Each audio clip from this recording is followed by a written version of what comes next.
a man, and that's not unusual. I'd say that's typical of most women's mentality. They'd rather have the money than the man. Result? We have now had a couple of generations of African American children. Now the illegitimacy rate is something like 70%. We've got several generations of black children who don't know what a father is. They've never even seen one. If you can tell me how a boy raised without a father can be an effective father, I'd like to know how.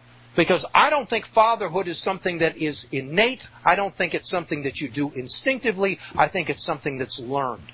And if you haven't seen your own father treat you properly, the chances that you're going to be able to treat your children properly are dramatically reduced. I won't say it's impossible, but it's unlikely. What did they do to this country? They knocked the father out of the African American community and made the blacks more easily oppressed. They're not going to march again like they did in the 60s. You won't see civil rights again, not from the African Americans. And they've done pretty much the same thing with whites by means of the maternal presumption in divorce courts.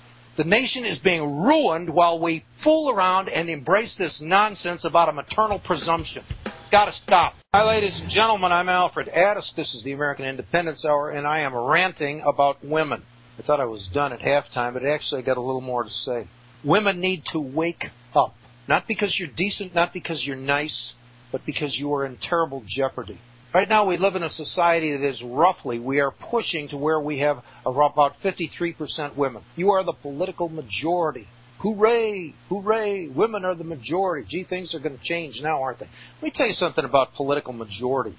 When I was a young man, I went to a couple of places, Washington, D.C. being one of them, Northern Illinois University being another one, where the population at that time was something like 70-80% women in Washington, D.C. They were most of the secretaries and the bureaucracy there. And out at Northern Illinois University, and I'm talking back in the 60s, the population there, that was primarily a girls' school. It was something like 90-95% women.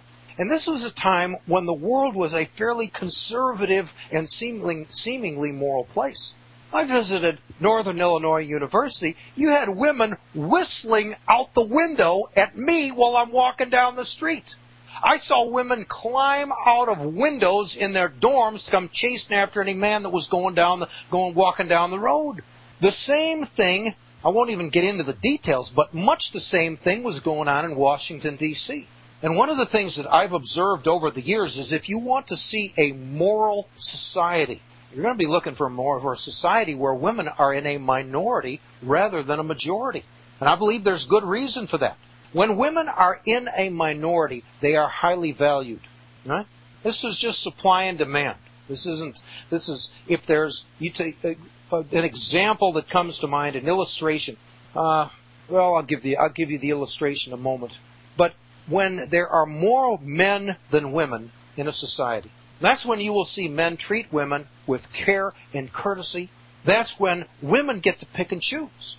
All right? They get to choose, let's see, which husband, because a woman has an opportunity to pick between several men as to which one she's going to have her husband.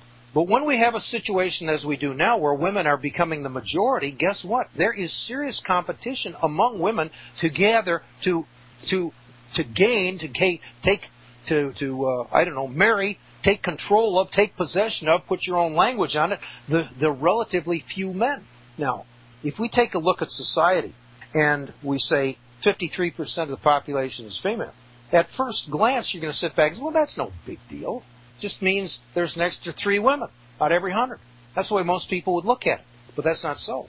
A 53%, we're not at that level yet, but we're approaching it. When the population is 53% female and 47% men, it's not an extra 3 women per 100. It's an extra 6 women per 100. There are 47 men and 53 women. There's a difference of 6. What that means is that at any given moment, it's physically impossible for 6 women out of 53 to be in the exclusive company of a man. There's only 47 men and there's 53 women. The numbers don't sound like, at first glance, they don't sound all that impressive, but when you look at it a little deeper and you say, wait a second, that's an extra 6 women out of 53. You understand? We're talking something like 10, 12, 15% of the women in this country. It is mathematically impossible for them to have a man. There's only 47 men for every 53 women, or we're fast approaching that point. We're talking about 10% of the women in this country can't have a man. Women are no longer in a position where they get to pick and choose. And at the same time, men are no longer in a position where they have to be on their good behavior. We are now in a position where a man can literally abuse a woman. If she doesn't like it, what's she going to do? Huh? Go find another one? Good luck, babe. Not many of them out there, are there? We are now in a position where men are in a position empowered to become abusive, and women are in a position to become incredibly dependent. And not only incredibly dependent, but incredibly compliant. I've watched TV programs where they are talking to young girls, high school girls, who are explaining that oral sex is like shaking hands. It's no big thing. The girls are just routinely giving oral sex to their boyfriends. And it's on TV. That program, I believe it was Oprah program one time talking about it. This is back a couple of years ago. It's no big thing. I think this is a reflection of the change in demographics where women who are historically in the minority are now in the majority. I think that women are now in a position where the stress of competition between women to gain a man is so serious that they are now willing to do virtually anything in order to get that man. Now, that's my theory. I can't prove it, but to me it makes a certain amount of sense, and that there's an intuitive sensibility to it. Maybe you agree with it, maybe you don't. But if it is true, all it means is on top of everything else, how are women even going to maintain the illusion that there's something special about being a mom, or there's something special about being a woman? A woman cannot have sex with 20, 50, 100 guys and sit down and everybody's going to say, well, golly, isn't she just, that's the sweetheart of Sigma Chi. Women can't be. I won't even say men can be it, but men can't be promiscuous routinely and get away with it and expect to come to happy endings. With a man, it's the sort of thing that is to some degree tolerated and to some degree celebrated. For the woman, I don't see how a woman is ever going to be promiscuous and yet expect to come to a happy ending. However, we live in a society where there are 53, or very nearly so, we're approaching that point, 53 women for every 47 men. An extra 6 women out of 100, but that's an extra 6 out of every 53 women. Again, we're talking something like 11, 12%. The competition is going to put young women in this country under incredible stress. I don't believe they're even happy themselves playing the slut. I think they're called on to do it because young boys, young men, what can I tell you? The human male is more than willing, eager to insert himself into pretty much any female orifice that makes itself available. It's the nature of the species. Historically, women were the moral break on promiscuity. They're not anymore. Where are we going with this? Where can this go? How are we going to have a happy ending? I don't understand. I, honest to God, can't understand how young men are even bothering to get married.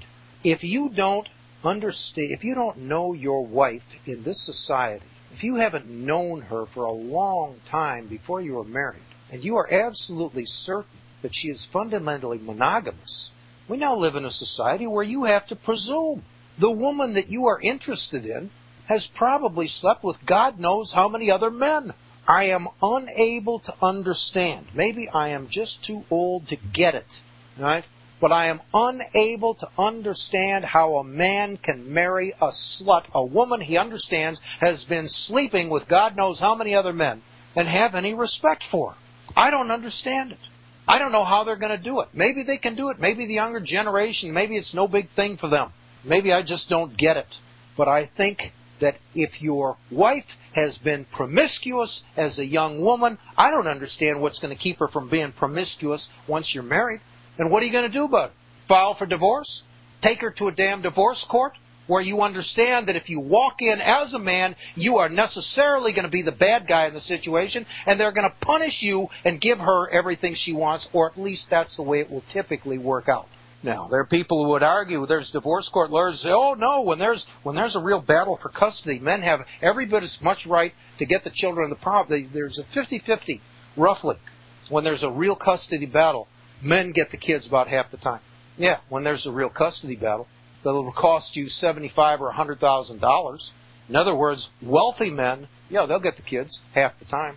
But for the vast majority of people who can't afford to spend $75,000 on a full-blown custody battle, $50,000, $75,000, I don't know how much it costs anymore, but you're not going to get a custody battle for $5,000.